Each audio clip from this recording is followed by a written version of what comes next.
ने जो है यहां पर इस मंच से एक भाषण दिया कि गोली लगेगी तो पहला मारे लगेगी। और भाई मैं यूं कहना चाहूं, गोली मारे नहीं लगेगी। क्यों लगेगी? गोली लगेगी उनके जो राम मंदिर का चंदा न चोरी कर रहे हैं। गोली मारो उनके जो पेट्रोल मेथनॉल में लाके बेचने लग रहे हैं। गोली मारो उनके जिन्होंने हमारे बच्चों को पढ़ाई से वंचित कर रखा है। गोली मारो इनके जिनका पानी देना बस का नहीं। 47 दिन से जो आप लोग लड़ाई लड़ रहे हैं, यह लड़ाई साधारण नहीं है और लड़ाई कभी साधारण होती भी नहीं है। हर आदमी के जीवन में समस्याएं होती हैं और जो आदमी समस्याओं के खिलाफ बोलता है, आवाज उठाता है, उसी को लड़ाई कहा जाता है। और जब आदमी उन समस्याओं को ही जीवन मान लेता है तो उनको लड़ाई की परिभाषा समझ में नहीं आती। हार मान लेना जिन लोगों की मंशा हो जाती है वो दब जाते हैं। हम हार मानने वाले लोगों को नहीं, लड़ने वाले लोगों को मैं सलाम करता हूं, नमस्कार करता हूं। शहीद आजम भगत सिंह ने नारा दिया था, इन्हीं लोगों के लिए नारा दिया था। क्या नारा था? मेरे साथ बोलना, इनकलाब जिंदाबाद। इनकलाब जिंदाबाद का नारा साथियों लड़ने वाले लोगों के लिए चुना गया। यह उन लोगों के लिए नारा दिया गया कि जब उनके लिए कभी अनदेखी होती है और उस अनदेखी को देखी में बदलने का जो लोग प्रयत्न करते हैं, यह नारा उन लोगों के लिए होता है। पीने के पानी की समस्या पूरे हरियाणा के अंदर है। 7200 गांव है, करीब 3000 गांव ऐसे हैं जहां पर पीने का पानी नहीं है, टैंकरों से पानी आता है। पर जिंदा लोग चैनत गांव में इकट्ठे हुए हैं। इन लोगों के लिए जोरदार तालियां।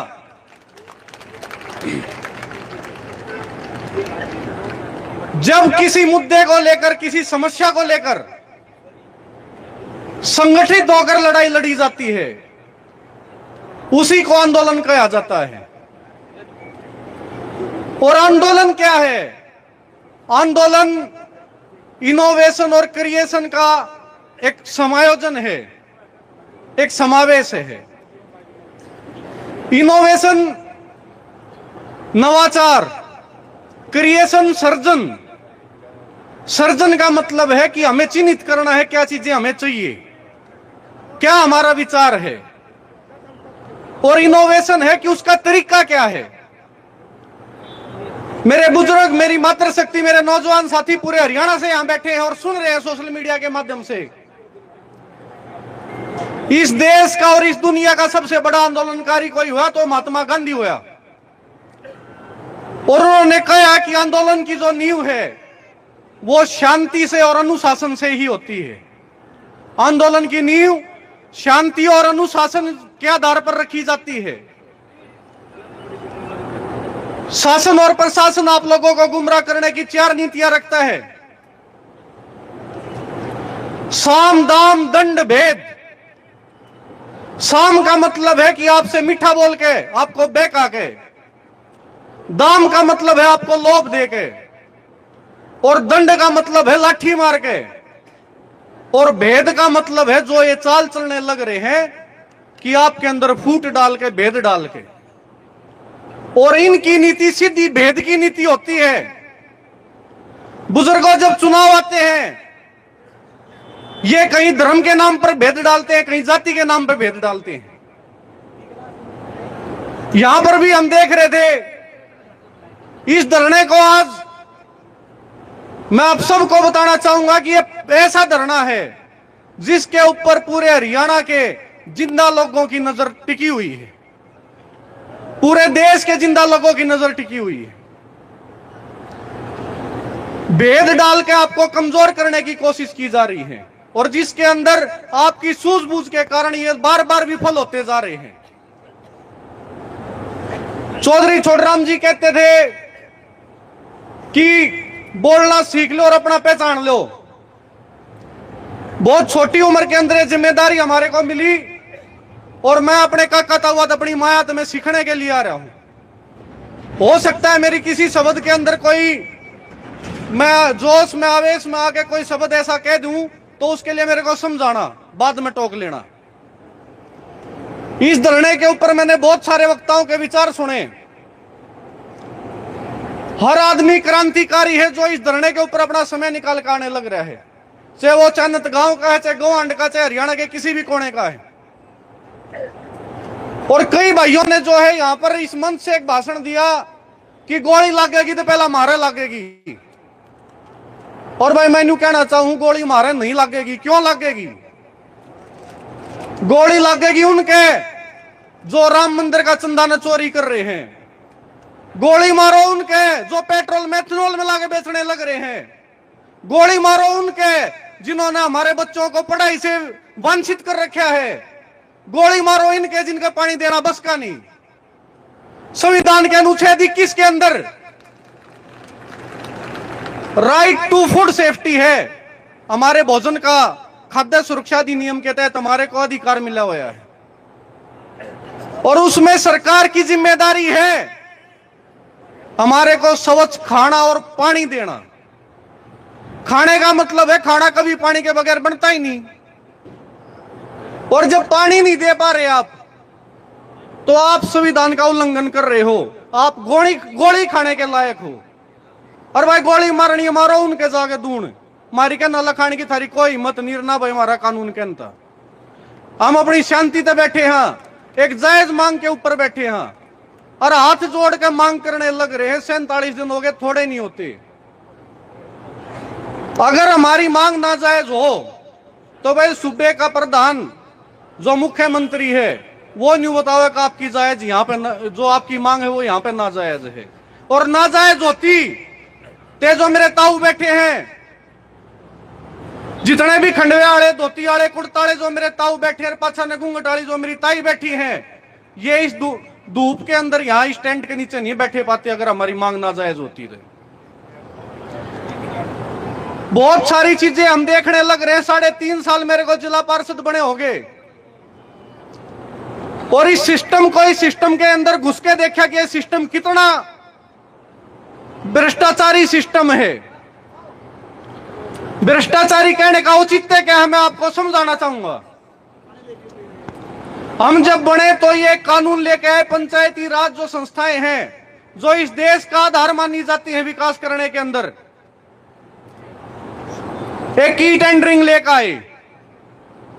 7-8 महीने तक पूरे प्रदेश के सरपंच, पार्षद और ब्लॉक मेंबर सरकार से मांग करते रहे, लठ मारे, शर फोड़े। और जब चुनाव नजदीक आया तो इन्होंने उसी टेंडरिंग को खत्म कर दिया। और इस सरकार की एक नीति है, हम एक मांग के लिए यहां बैठे थे, जितना मैं सोच पा रहा हूं कि चैनत गांव को पानी जो है टी के माध्यम से दिया जाए। इनकी एक नीति है कि एक मांग लेके हम आंदोलन करते हैं, जिस दिन आंदोलन पूरा होने की बात आती है उस दिन 50 मांग हो जाती है। और जब ये टेबल पर बात करने आते हैं साथियों तो 49 मांग पूरी कर देंगे, पर जिस एक मांग के लिए बैठे थे वो एक मांग पूरी नहीं करते। पूरे हरियाणा में, देश में आप जितने भी आंदोलन चल रहे हैं उनके पीछे जाके देखो, इन्होंने इसी नीति को लागू कर रखा है। भ्रष्टाचार कैसे है जिसकी मैं बात कर रहा था। 6 महीने हमारे ई टेंडरिंग को वापस करवाने के लिए लगा दिए। उसके बाद चुनाव आ गए, लोकसभा आ गए, उस दबाव में इन्होंने उसको वापस कर लिया। फिर हम उम्मीद लेकर गए कि ई टेंडरिंग वापस होगी, अब हमारे काम होंगे, जो लोग हमारे से उम्मीद कर रहे हैं हम उनके कामों को करवाएंगे। फिर कदे जेई छुट्टी पे, कदे एसडीओ छुट्टी पे, कदे एक्शन छुट्टी पे, कदे बीडीपीओ छुट्टी पे, कदे डीसी का ट्रांसफर हो गया, कदे सीओ का ट्रांसफर हो गया। काम किसके रुक रहे हैं? काम उन लोगों के रुक रहे हैं जिन्होंने उम्मीद करके उनको बनाया था। और जब कोई काम करने के लिए जाते हैं, सबसे बड़ी समस्या पूरे हरियाणा में पीने के पानी के बाद अगर कोई है तो किसानों के लिए सबसे बड़ी समस्या खेतों के रास्ते। उन रास्तों को बनवाने के लिए जब मांग करते हैं ना तो ये कहते हैं कि खेत खलियाने की योजना चालू कर रखी, उसके तहत आपके खेतों के रास्ते पक्के किए जाएंगे। बुजुर्गों, नौजवान साथियों, 3.5 साल में उस खेत कल्याण योजना में 1 पैसा नहीं दे लिया है भाई। कारण क्या है? स्कीम का नाम इतना बढ़िया, अमृत सरोवर योजना। जोड़ा का नाम तो स्कीम टेकी थी, तो आपने, मैं थोड़ा खोल के बताऊंगा यह बात। अमृत सरोवर योजना हम भी नहीं माने भाई। जोड़ा का बेरान के बनाओगे? बनाया के कुछ नहीं, थोड़ी थोड़ी माटी कटवाई, वाई पाड़ा पर लगा दी, कई जगह माटी ने बेच गए। अप्सरा का राज था उस टाइम पे जब ये सरपंच नहीं बने थे, और पूरे हरियाणा के अंदर कई 100 करोड़ रुपए का घोटाला कर दिया।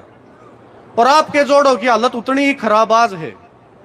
और जब पूछा गया कि इस जोड़ में आपने क्या करा, आप सब समझ जाओगे।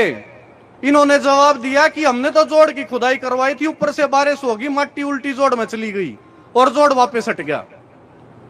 तो ये भ्रष्टाचार इस प्रकार से करने लग रहे हैं। आपको भी आश्वासन देंगे, पब्लिक हेल्थ के अधिकारी भी, सरकार के नेता मंत्री भी, आपकी डिग्गी को पक्का करवा देंगे। 20 करोड़ का बजट बन गया, 10 करोड़ में आपकी लाइन ले आवांगे। इनने का कोई बालक ठेकेदार बना पाओगा? जीता 8 इंची मार लगाने की बात होगी, उड़े 2 इंच लगाओगे।